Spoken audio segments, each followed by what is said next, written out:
मागच्या क्लासमध्ये आपण प्रॉफिट अँड लॉस अकाउंटचं शेड्यूल समजून घेतला.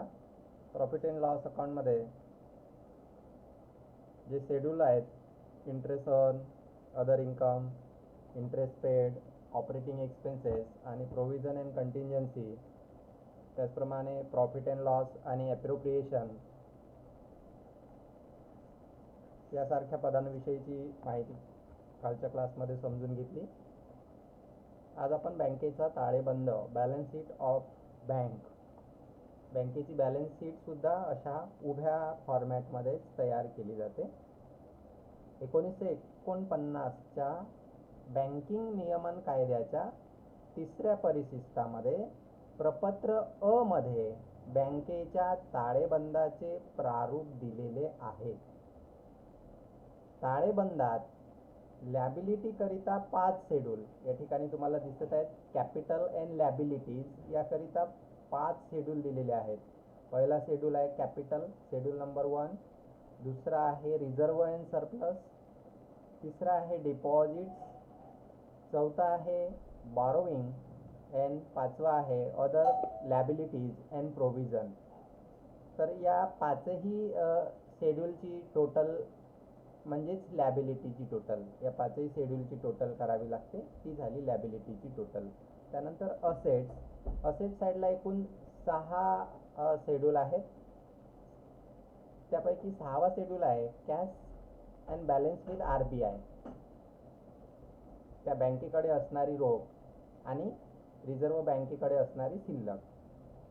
7वं शेड्यूल आहे balance with bank and money at call and short notice, बँकेकडे असणारी बॅलन्स, बँकेमध्ये असणारी शिल्लक आणि money at call and short notice. त्यानंतर 8वा शेड्यूल आहे इन्व्हेस्टमेंट. 9वा आहे ॲडव्हान्सेस, म्हणजेच बँकेने दुसऱ्यांना दिलेलं कर्ज, फिक्स्ड असेट्स, अदर असेट्स, अशा प्रकारचे 6 शेड्यूल असेटचे. शेड्यूल नंबर 6, 7, 8, 9, 10 आणि 11. त्यानंतर असेटची टोटल केली जाते. असेटची टोटल आणि लॅबिलिटीची टोटल सारखी आली पाहिजे. त्यानंतर कंटिंजंट लॅबिलिटीज ही फक्त शो केली जाते बॅलन्स शीटमध्ये, फक्त दर्शवली जाते, त्याची टोटल विचारात घेतली जात नाही. कंटिंजंट लॅबिलिटी फक्त दाखवली जाते बॅलन्स शीटमध्ये. तर अशा पद्धतीने ही बॅलन्स शीट आपल्याला तयार करायची असते. तर बॅलन्स शीटमधले जे शेड्यूल सांगितले आहेत 12, त्यापैकीचं जे पहिलं शेड्यूल आहे ते म्हणजे कॅपिटल. कॅपिटल हे बॅलन्स शीटच्या लॅबिलिटी साईडला असणारं पहिलं शेड्यूल, पहिलं परिशिष्ट आहे.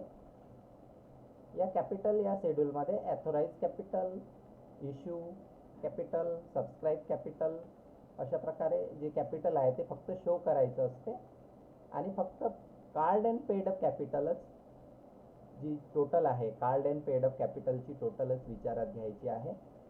कार्ड अप कॅपिटल म्हणजे वसूल झालेले भांडवल, कंपनीकडे किती वसूल झालेले भांडवल आहेत, यामधून काल्स अनपेड असतील तर त्या मायनस करायच्या आहेत आणि जप्त केलेले भाग असतील तर ते मात्र प्लस करायचे आहेत आणि टोटल अमाऊंट या ठिकाणी घ्यायची आहे. म्हणजे पहिलं जे शेड्यूल आहे ते अतिशय सोपं आहे. यामध्ये शेअर कॅपिटल घ्यायचं आहे, ॲथोराइज शेअर कॅपिटल दिलं असेल तर घ्यायचं आहे आणि वसूल झालेले भांडवल घ्यायचं आहे. काल अनपेड असेल तर वसूल झालेल्या भांडवलातून मायनस करायचं, तर जप्त भाग असतील, फॉरफायटेड शेअर असतील तर ते मात्र त्यामध्ये प्लस करायचे आहेत. त्यानंतर दुसरं शेड्यूल आहे बॅलन्स शीटच्या लॅबिलिटी मध्ये आता साईड म्हणता येणार नाही, कारण या बॅलन्स शीटचा जो फॉर्मॅट आहे हा उभा आहे आणि त्यामुळे लॅबिलिटीमध्ये दर्शवले जाणारा दुसरा जो शेड्यूल आहे तो म्हणजे रिझर्व अँड सरप्लस. यामध्ये स्टॅच्युटरी रिझर्व किंवा स्टॅच्युटरी फंड हा निधी, म्हणजे बँकेला दरवर्षी जो नफा होतो त्या नफ्याच्या 25% रक्कम या निधीला स्थानांतरित करणे कंपल्सरी असते बँकेला. आणि म्हणून अशा प्रकारचा जो निधी आहे हा निधी घेतला जातो, म्हणजे मागच्या वर्षीपर्यंतचा जो बॅलन्स आहे, प्रिव्हियस इयरपर्यंतचा, तो सर्वप्रथम घेतला जातो. हा बॅलन्स दिलेल्या बॅलन्सेसमध्ये किंवा ट्रायल बॅलन्सेसमध्ये दिलेलं असते आणि त्यामध्ये addition or transfer during the year, वर्षभरामध्ये ट्रान्सफर केलेली रक्कम, म्हणजे या करंट इयरच्या प्रॉफिटमधून 25% ट्रान्सफर केलेली रक्कम यामध्ये प्लस केली जाते आणि टोटल रक्कम अमाऊंटच्या कॉलममध्ये घेतली जाते. त्यानंतर आहे कॅपिटल रिझर्व, भांडवल संचिती, reserve fund, taxation reserve, contingency reserve, revenue reserve, general reserve, investment reserve, dividend equalisation fund, depreciation fund. Provision असेल डिप्रेसिएशन फंडवर तर ती प्लस केली जाते. प्रोव्हिजन ड्युरिंग दी इयर, कशा प्रकारची प्रोव्हिजन आहे त्याच्यावर ते अवलंबून असते. त्यानंतर आहे investment fluctuation fund, share premium account आणि balance in profit and loss account. तर जे प्रॉफिट अँड लॉस अकाउंटचं बॅलन्स आहे ते सुद्धा या ठिकाणी घेतलं जाते दुसऱ्या शेड्यूल अंतर्गत. या शेड्यूलचं नाव आहे reserve and surplus. Balance in profit and loss account, profit and loss अकाउंटचा जो बॅलन्स आहे हा या ठिकाणी घेतला जातो. अशा प्रकारे दुसरं शेड्यूल तयार केलं जाते. यामध्ये रिझर्व आणि जे फंड अशा प्रकारचे जे पदं आहेत ते पदं या ठिकाणी घेतले जाते. त्यानंतर तिसरं शेड्यूल लॅबिलिटीमध्ये आहे. तिसरं शेड्यूल ते म्हणजे डिपॉझिट्स. डिपॉझिट्स म्हणजे ठेवी, बँकेकडे लोकांनी ठेवलेल्या, ग्राहकांनी ठेवलेल्या ठेवी ही सुद्धा बँकेची देयता आहे. म्हणजे आपण आज बँकेकडे काही पैसे ठेवलो तर उद्या आपण ते पैसे बँकेला परत मागू शकतो, बँकेतून काढून घेऊ शकतो. म्हणजे ती काय आहे, बँकेच्या दृष्टीने लॅबिलिटी आहे. यामध्ये डिमांड डिपॉझिट किंवा करंट अकाउंट, डिमांड डिपॉझिट मागणी ठेवी, चालू खाते, चालू खात्यामध्ये जो काही पैसा ठेवला असेल तो, सेविंग बँक डिपॉझिट, बचत खात्यामध्ये जो पैसा ग्राहकांनी ठेवला असेल, टर्म डिपॉझिट, करंट डिपॉझिट, तेच करंट डिपॉझिट, करंट अकाउंट. यावर अनरेकॉर्डेड ओव्हरड्राफ्ट असेल, कोणत्याही डिपॉझिटवर ॲडजस्टमेंट दिली असेल तर तो त्यामध्ये प्लस केला जाईल. त्यानंतर टाईम डिपॉझिट किंवा फिक्स डिपॉझिट, मुदती ठेवी, स्थिर ठेवी, होम सेविंग डिपॉझिट्स, गृह बचत खाते म्हणतात त्याला, गृह बचत अकाउंट, गृह बचत खाते आणि त्या खात्यामध्ये पैसे ठेवले जातात, ते सुद्धा बँकेची देयता असते. सिक्युरिटी डिपॉझिट ऑफ एम्प्लॉईज, एम्प्लॉईच्या सुरक्षेकरिता, कर्मचाऱ्यांच्या सुरक्षेकरिता सिक्युरिटी डिपॉझिट नावाचं खातं बँकेमध्ये काढलं जाते. त्यानंतर current ledger control account, recurring deposit, recurring म्हणजे आवर्ती, RD सारखं, ज्याला याचं शॉर्ट फॉर्म काय आहे, RD, म्हणजे दर महिन्याला किंवा दररोज किंवा जो काही असेल कालावधी त्याची RD काढली जाते आणि त्या कालावधीमध्ये पैसे भरले जातात. तर याला म्हणतात रिकरिंग डिपॉझिट, म्हणजे आवर्ती ठेवी. आणि कंटिंजन्सी अकाउंट, इतर कोणत्याही प्रकारचं अकाउंट असेल बँकेमध्ये काढलेलं तर त्या खात्यामध्ये ठेवलेला पैसा हा बँकेच्या दृष्टीने देयता असते आणि तो तिसऱ्या शेड्यूलमध्ये डिपॉझिट, ठेवी या हेड अंतर्गत, शेड्यूल अंतर्गत दर्शवलं जाते. तर अशा पद्धतीने तिसरं शेड्यूल तयार केलं जाते.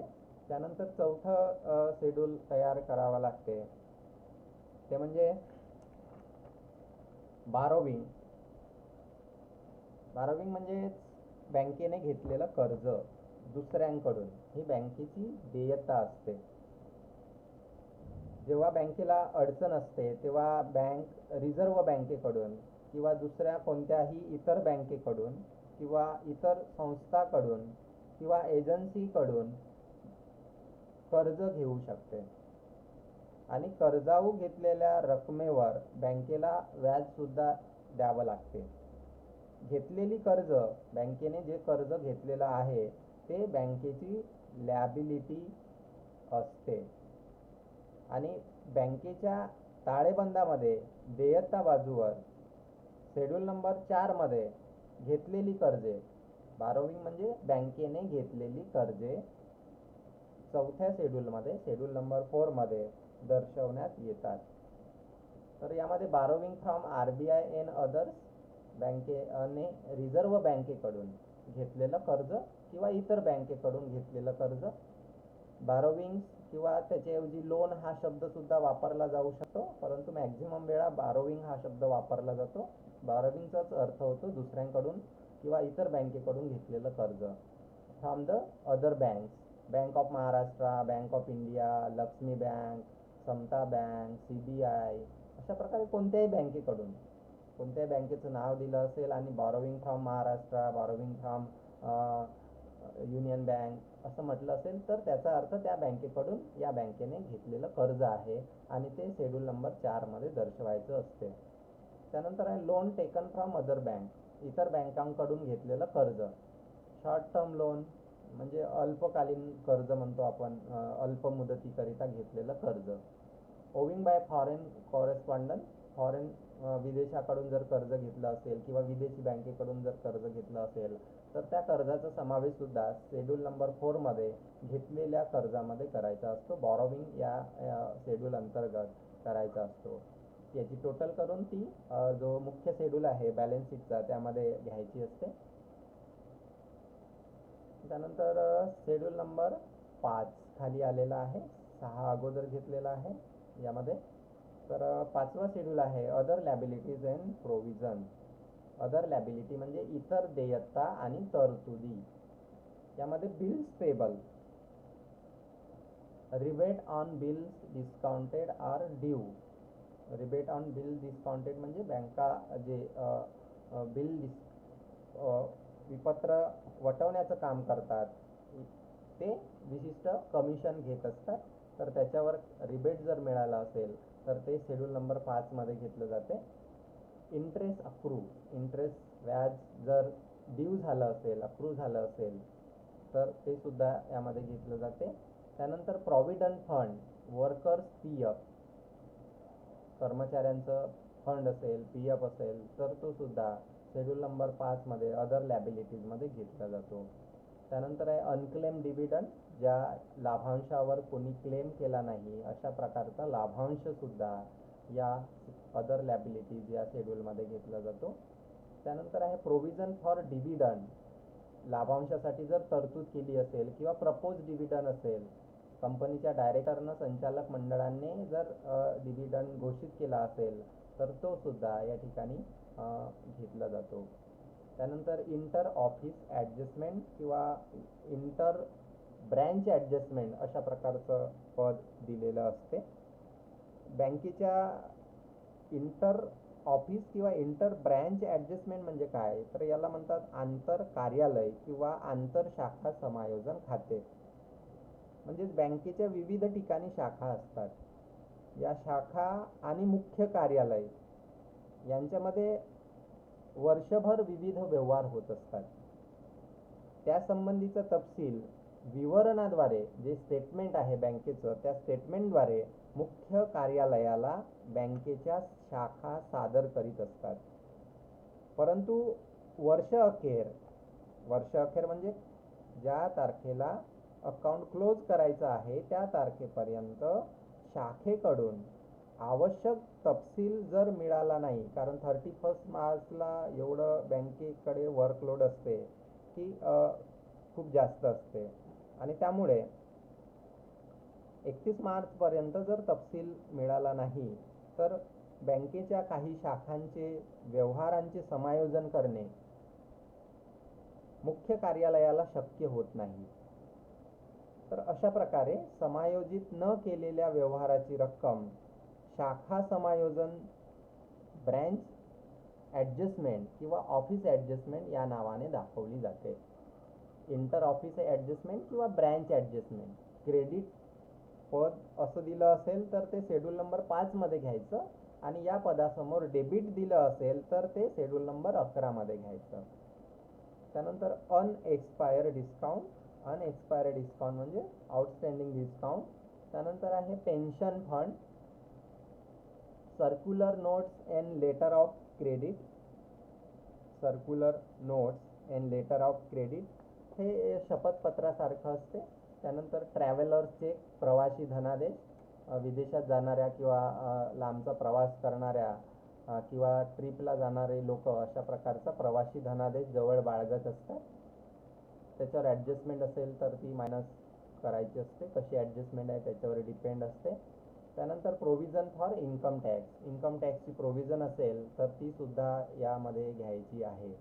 त्यानंतर सन्ड्री क्रेडिटर्स, त्यानंतर telegraphic transfer, mail transfer, demand draft यासारखे जे पदं आहेत ते शेड्यूल नंबर 5मध्ये ज्या बँकेच्या देयता आहेत आणि प्रोव्हिजन्स आहेत त्या प्रोव्हिजन्स या 5व्या शेड्यूल अंतर्गत घ्यायचे आहेत. तर अशा प्रकारे 5वा शेड्यूल हा सुद्धा बॅलन्स शीटच्या लॅबिलिटी साईडचा आहे आणि तो बॅलन्स शीटमध्ये लॅबिलिटी या हेड अंतर्गत 5वा शेड्यूल घेतला जातो. त्यानंतर 6वा शेड्यूल हा असेटचा असतो. 6वा शेड्यूल नंबर 6 ते शेड्यूल नंबर 11 पर्यंतचे जे 6 शेड्यूल आहेत ते असेट साईडचे असतात, असेटचे असतात. यामध्ये शेड्यूल नंबर 6 आहे तो म्हणजे cash and balance with RBI. Cash म्हणजेच बँकेकडे शिल्लक असणारी रोख रक्कम आणि बॅलन्स विथ RBI म्हणजे रिझर्व्ह बँकेकडे असणारी शिल्लक. Cash in hand and balance with RBI, त्या बँकेकडे शिल्लक असणारी रोख रक्कम आणि रिझर्व्ह बँकेकडे ठेवलेली रक्कम. यावर जर ॲडजस्टमेंट असतील, ट्रॅव्हलर्स चेक पेड किंवा money at call recovered, travellers cheque paid अशा प्रकारची ॲडजस्टमेंट असेल तर ती कॅशमधून मायनस केली जाते, कारण तेवढी कॅश कमी होत असते आणि म्हणून ती त्यामधून मायनस केली जाते.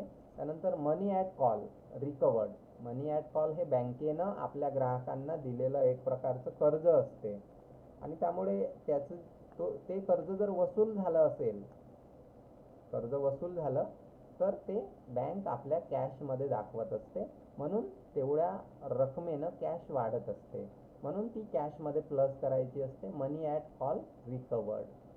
तर अशा प्रकारे 6वं शेड्यूल तयार करायचं आहे, त्याची टोटल करायची आहे आणि ते बॅलन्स शीटमध्ये असेट्स या हेड अंतर्गत दाखवायची आहे. त्यानंतर 7वं शेड्यूल आहे, schedule number 7, balance with bank and money at call and short notice.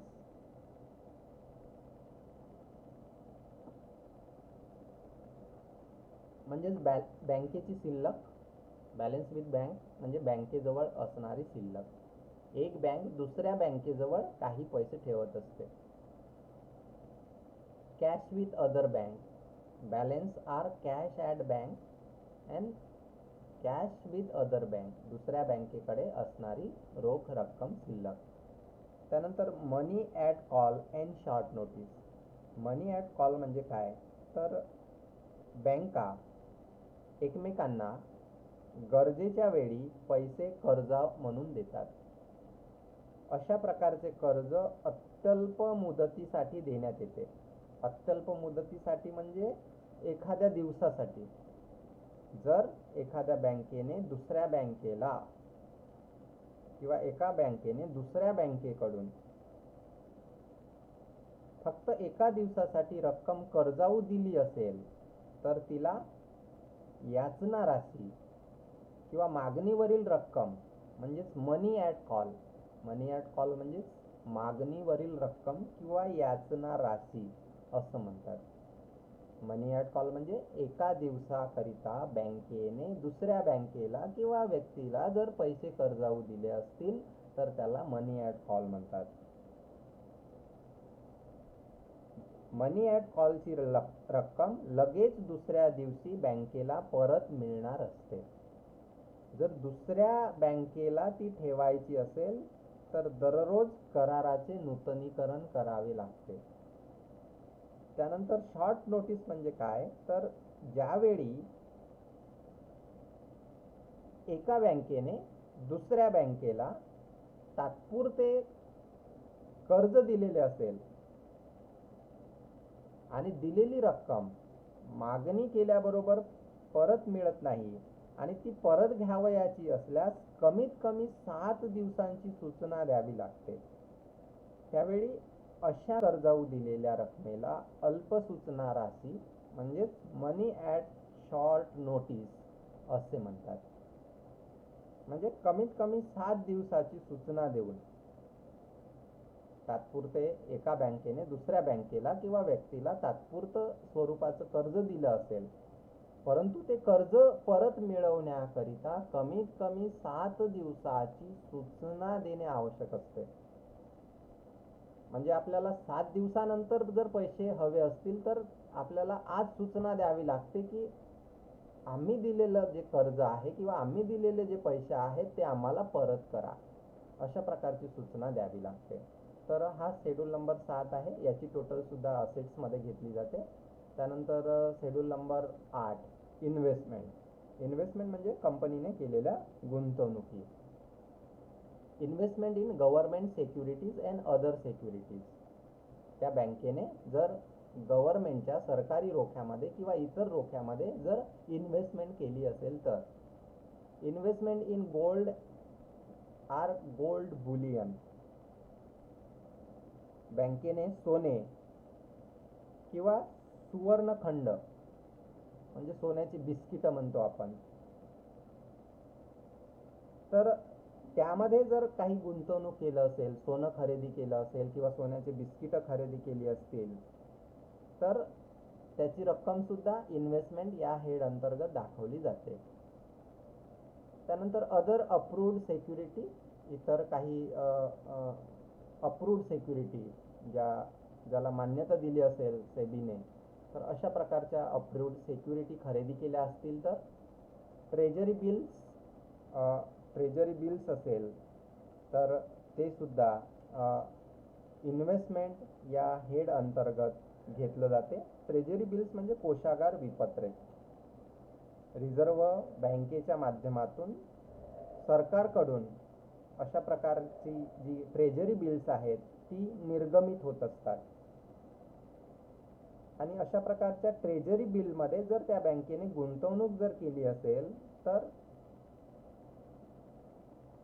ती त्या बँकेची इन्व्हेस्टमेंट असते. त्यानंतर आहे नुसतं इन्व्हेस्टमेंट दिलं असेल किंवा अदर इन्व्हेस्टमेंट दिलं असेल तरी ते सुद्धा या हेड अंतर्गत घ्यायचं आहे. त्यानंतर रिझर्व्ह फंड इन्व्हेस्टमेंट. नुसतं रिझर्व्ह फंड दिलं असेल तर ते शेड्यूल नंबर 5 मध्ये घ्यायचं, परंतु रिझर्व्ह फंड इन्व्हेस्टमेंट दिलं असेल तर ती रिझर्व्ह फंड मध्ये केलेली गुंतवणूक आहे आणि म्हणून ती असेट साईडला घ्यायची आहे.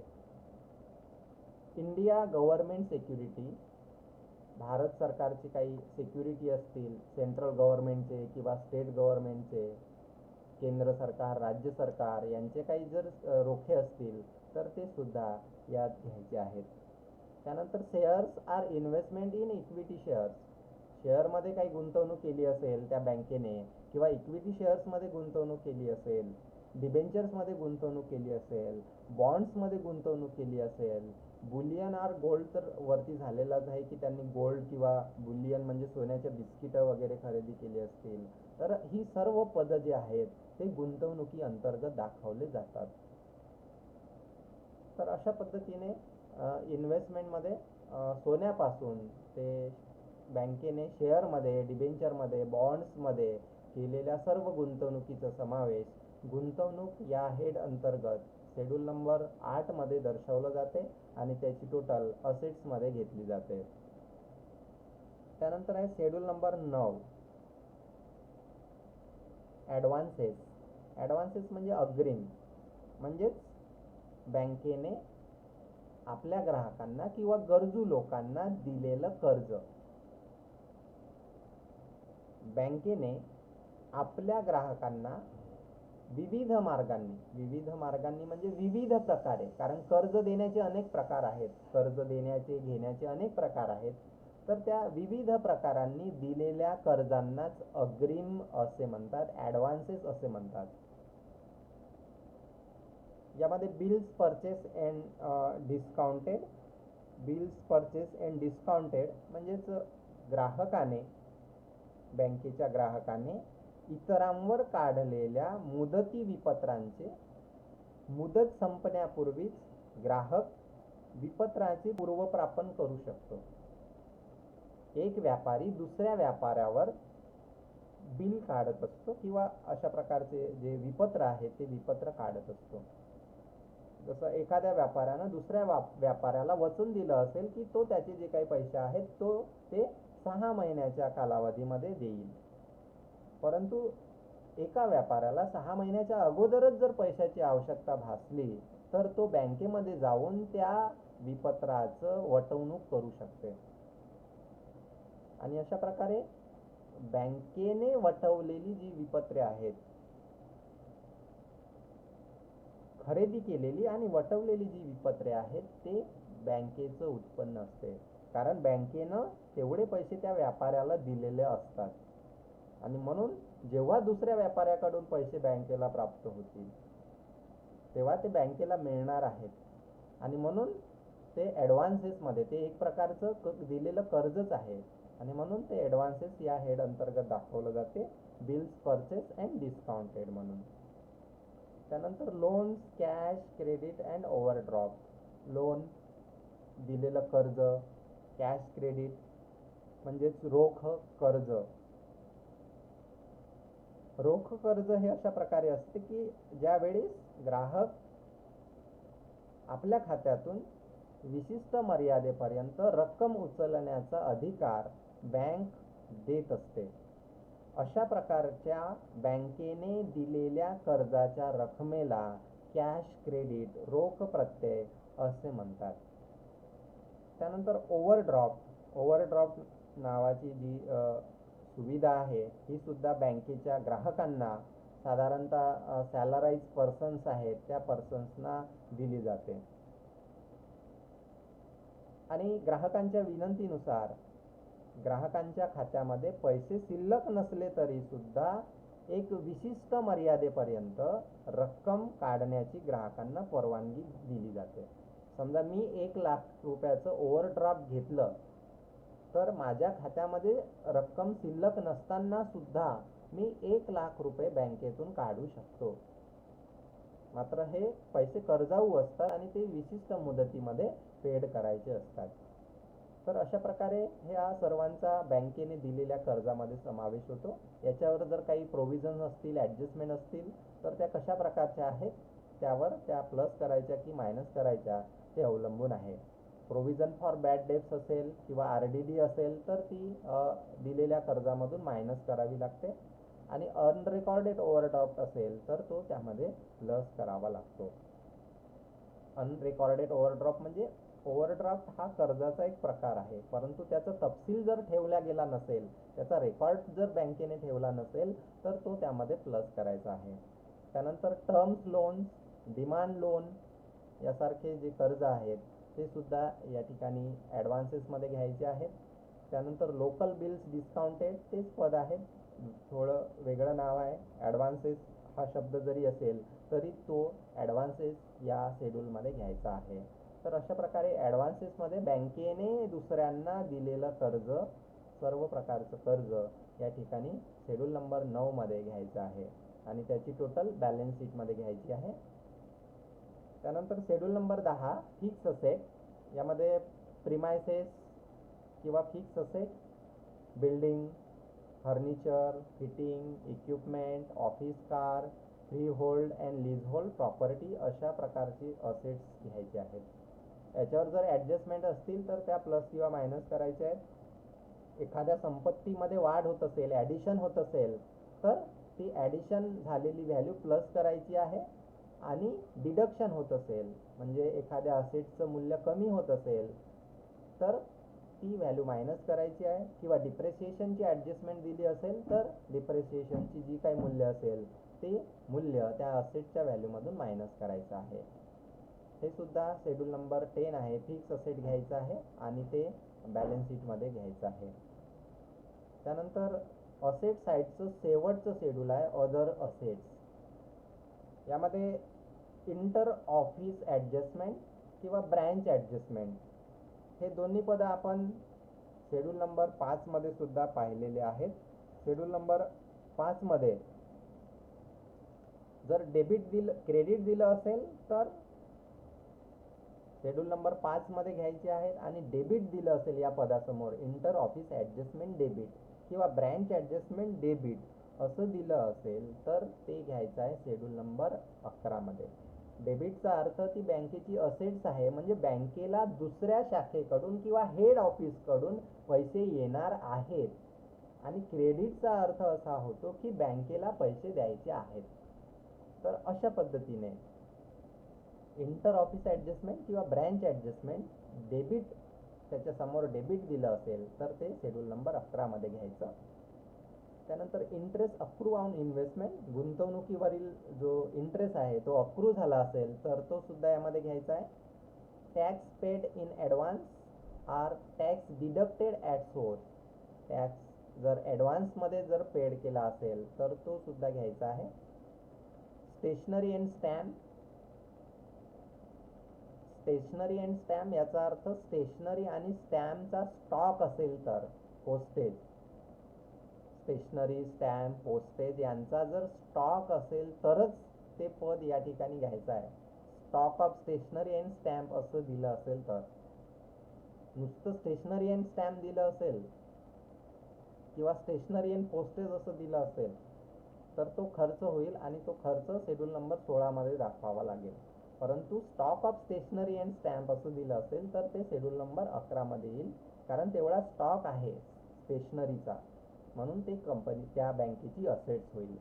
त्यानंतर आहे नॉन बँकिंग असेट्स.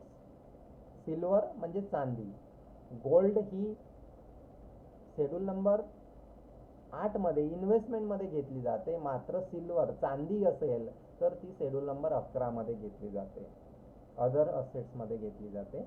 त्यानंतर आहे other assets. Prepaid insurance premium, insurance काढलं असेल बँकेने आपल्या एखाद्या संपत्तीचा, इमारतीचा किंवा कशाचाही, आणि त्याचा जो प्रीमियम आहे तो अगोदरच पेड केला असेल तर बँकेला पुन्हा पेड करायची आवश्यकता राहणार नाही, आणि म्हणून प्रीपेड केलेला जो इन्शुरन्सचा प्रीमियम आहे तो सुद्धा अदर असेटमध्ये घ्यायचा आहे. तर अशा प्रकारे अदर असेटची टोटल करायची आहे, आणि ती बॅलन्स शीटचा जो मुख्य फॉर्मॅट तुम्हाला सुरुवातीला सांगितला आहे त्या बॅलन्स शीटच्या मुख्य फॉर्मॅटमध्ये ते पद घ्यायचं आहे.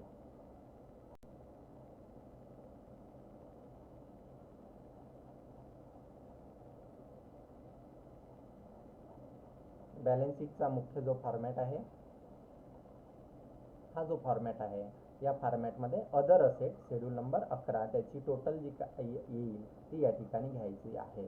तर अशा पद्धतीने बॅलन्स शीटचे जे 11 शेड्यूल आहेत ते आज आपण समजून घेतले. 12वा शेड्यूल फक्त शो करायचा आहे, तो आपण पुढच्या क्लासमध्ये